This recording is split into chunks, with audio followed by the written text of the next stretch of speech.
নমস্কার প্রিয় দর্শকবৃন্দ, আমি সৌরভ প্রজাপতি আপনাদেরকে স্বাগতম জানাচ্ছি আমার ইউটিউব চ্যানেল ব্রাক নিউজ নেটওয়ার্কে। আপনারা আমার চ্যানেলটিকে সাবস্ক্রাইব করবেন, বেল আইকনটি প্রেস করবেন এবং ভিডিওগুলো সবার কাছে শেয়ার করবেন। চলুন দর্শকবৃন্দ, এবার গুরুত্বপূর্ণ খবরগুলো শুরু করা যাক।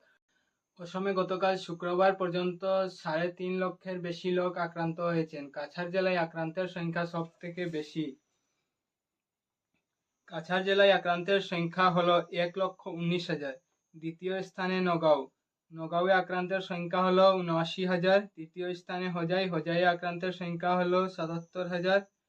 করিমগঞ্জ চতুর্থ স্থানে, আক্রান্তের সংখ্যা 52,684 এবং পঞ্চম স্থানে রয়েছে হাইলাকান্দি। বন্যায় আক্রান্তের সংখ্যা 10,000। গতকাল রাত শিলচর অন্নপূর্ণা ঘাটে বরাকের জলস্তর ছিল 21.48 মিটার। গতকাল শুক্রবারের রিপোর্ট অনুযায়ী বন্যার প্রভাবে পড়েছেন 192টি গ্রামের 1,19,997 জন। বন্যার প্রভাবে জলমগ্ন হয়েছে উধারবন্দের 23টি গ্রাম, শিলচরে 58টি, কাটিগড়ায় 79টি, সোনাইয়ে 27টি এবং লক্ষ্মীপুরে 5টি গ্রাম। শিলং রোডটিকে আবার খুলে দেওয়া হয়েছে। গত বৃহস্পতিবার ভারী বৃষ্টিপাত হওয়ায় 6 নং জাতীয় সড়কের লুমসুলুং এলাকা জলে ভেসে গিয়েছিল। সড়কটিকে ভারী যানবাহন চলার জন্য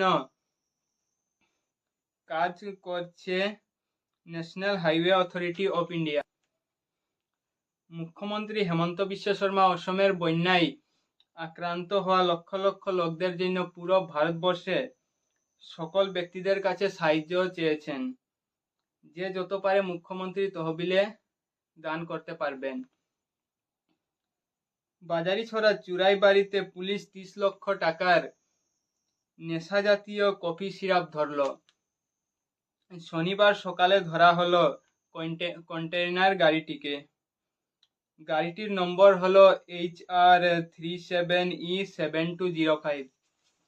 ধন্যবাদ প্রিয় দর্শকবৃন্দ, এই গুরুত্বপূর্ণ খবরগুলো দেখার জন্য। আপনারা আমার চ্যানেলটিকে সাবস্ক্রাইব করে যাবেন এবং আপনাদের সঙ্গে আবার দেখা হবে জলদি। ততক্ষণ ভালো থাকুন, সুস্থ থাকুন। ধন্যবাদ।